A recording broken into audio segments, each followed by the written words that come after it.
Yo la team, j'espère que vous allez bien, vous passez une excellente journée après avoir décortiqué les 6 premiers matchs de Ligue des Champions. Deuxième vidéo, partie 2 de la première journée de la LDC. Ça va commencer mercredi à 18h45 avec Bologne-Donetsk et Prague-Salzbourg. Donc deux matchs un peu moyens, on va pas se mentir, mais ça va terminer en beauté avec Dortmund, finaliste de la dernière édition, City-Inter, le remake de la finale 2023 et forcément le Paris Saint-Germain qui reçoit Gérone. Juste avant ça les gars, vous me connaissez, si on parle Ligue des Champions, on va tout simplement parler buteur directement sur mon groupe public.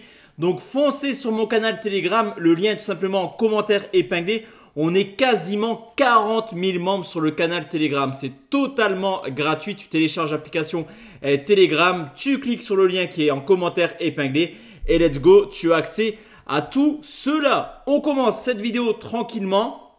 Bologne qui reçoit Donetsk, incroyable l'an passé en Serie A. Bologne a quand même réussi une saison extraordinaire, mais forcément à faire une saison comme ça, pas mal de joueurs et le coach ont été convoités. Mota a rejoint la Juventus de Turin, quelques départs importants, surtout défensivement du côté de Bologne avec le départ de Christensen, de Calafiori, également du côté de Arsenal et Zirkzee, l'attaquant du côté de Manchester United.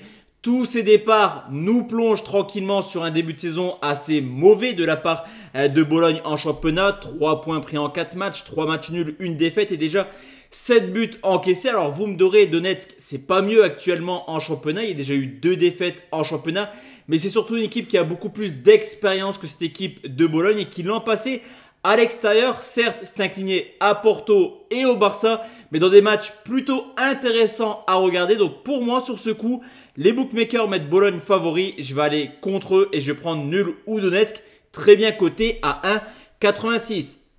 Deuxième rencontre, Prague qui reçoit Salzbourg, deux clubs qui ont dû passer par les barrages avec des prestations plutôt abouties. Alors on le sait quand même, cette équipe de Prague, elle est très compliquée à bouger à domicile. L'an dernier, seul Liverpool a réussi l'exploit de venir s'imposer du côté de Prague, avec quand même des victoires assez références contre le Betis Séville, contre Galatasaray. On l'a vu également lors des barrages avec des qualifications contre le Steaua Bucarest, mais également Malmo. Mais là aussi, un petit peu comme Donetsk à Bologne, c'est quand même un adversaire plutôt redoutable. Cette équipe de Salzbourg qui là aussi a fait des barrages plutôt convaincants. Twente, mais également le Dynamo Kiev. 2 déplacements, 5 buts marqués et on le sait, cette équipe autrichienne est portée vers l'avant. Pour moi, le duel doit être plutôt sympa quand même à regarder. On va prendre tranquillement sur ce coup. Les deux équipes marquent, c'est coté à 1,46. Le Celtic qui reçoit Bratislava, une équipe écossaise beaucoup trop puissante en championnat depuis maintenant quelques années. Et encore une fois, cette année, ça se ressent. 5 matchs, 5 victoires. 14 buts marqués, 0 encaissés. Une équipe du Celtic qui forcément sait recevoir. L'ambiance sera complètement folle. Là aussi, l'an passé, en Ligue des Champions, j'ai plutôt été surpris, on va dire, du niveau du Celtic à domicile. Il y a eu 4 points pris en 3 matchs. Et là aussi, de belles performances. Quand même un match nul plutôt honorable contre l'Atlético Madrid. Une victoire contre le Feyenoord de Rotterdam. Ça reste une équipe qui est vraiment très dangereuse à jouer à domicile. Vous me direz également, Bratislava en termes de stats, c'est une équipe qui n'a pas perdu à l'extérieur cette année en Ligue des Champions. Il y a eu 8 matchs pour rejoindre la phase de championnat, 5 victoires, 3 matchs nuls. Mais là aussi, je pense quand même que l'adversité sera totalement différente. J'ai hésité à vous proposer un nul remboursé si Celtic au cas où, mais je pense quand même que les Celtics sont supérieurs. Donc on va prendre une victoire des Écossais et au moins 2 buts dans le match pour faire gonfler la cote. C'est coté à 1,57. On enchaîne avec les 3 derniers chocs. Bruges qui joue contre Dortmund, finaliste de la dernière édition. Forcément, les Allemands auront à cœur de faire aussi bien. Ça sera très compliqué à mon avis de voir Dortmund en finale. Mais j'ai envie de te dire, pourquoi pas? Parce que depuis l'arrivée de Nuri Sahin, c'est vrai que le projet de jeu il est plutôt cohérent. Tout se passe bien actuellement. 2 victoires, 1 match nul. Déjà 6 buts marqués pour seulement 2 encaissés. Offensivement, on ne peut rien reprocher à cette équipe de Dortmund. Malen, Brand, Adeyemi et également l'arrivée de Serhou Guirassy qui n'a pas marqué ce week-end contre Heidenheim. À côté de ça, tu as une équipe de Bruges qui est plutôt également assez portée vers l'offensif après un début de saison plutôt compliqué en championnat et en Supercoupe. Ça y est, Bruges a trouvé son rythme et vient d'enchaîner 4 victoires de suite. Et ce qui est important également, c'est que malgré un début de saison assez compliqué, cette équipe de Bruges a quand même marqué dans 7 des 8 rencontres qu'elle a jouées. On le sait, même si Dortmund encaisse très peu de buts actuellement en Bundesliga. C'est pas forcément la meilleure défense d'Europe. Donc pourquoi pas avoir un duel très ouvert et on va prendre un plus de 2,5 buts côté à 1,60. Cinquième rencontre, City contre l'Inter de Milan. Comme je te l'ai dit, le remake de la finale de 2023. Et c'est d'ailleurs la seule confrontation en LDC entre ces deux clubs. C'est City qui s'était imposé sur le score de 1-0 dans un match où l'Inter clairement avait embêté les Citizens. Et c'est exactement le même genre de match que je vois. Ok, cette équipe de City est en grande forme actuellement. Elle peut surtout compter sur Erling Haaland qui a déjà marqué 9 buts en 4 matchs de Première Ligue. C'est d'ailleurs un nouveau record dans l'histoire de la Première Ligue. Haaland qui enchaîne les grosses performances actuellement. Mais cette équipe de l'Inter, elle est armée clairement pour embêter Manchester City. On l'avait vu l'an passé en Ligue des Champions, il y a 2 ans également. Malheureusement, ils se sont arrêtés l'an passé en 8e de finale pour une défaite 3-1 après prolongation contre l'Atlético Madrid. Mais sur ce coup, je me dis quand même que l'Inter est capable de poser des problèmes à City.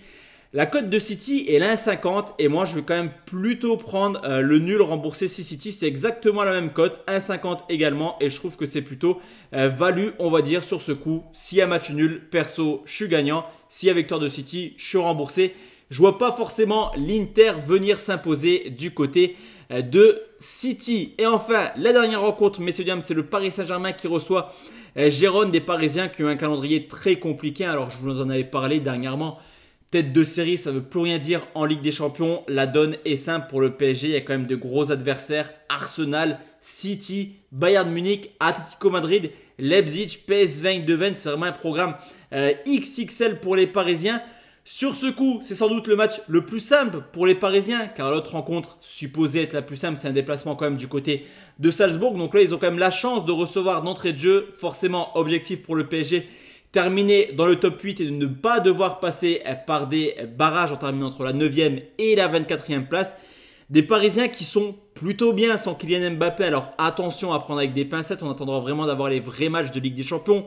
Le prochain déplacement à Arsenal sera un réel test. Mais en tout cas, voir Paris ne pas s'imposer à domicile, ça me paraît assez improbable. Surtout que Gérone, bien qu'auteur d'une saison extraordinaire l'an passé, commence plutôt mal contre les Cadors. Il y a eu une défaite 3-0 contre l'Atlético Madrid.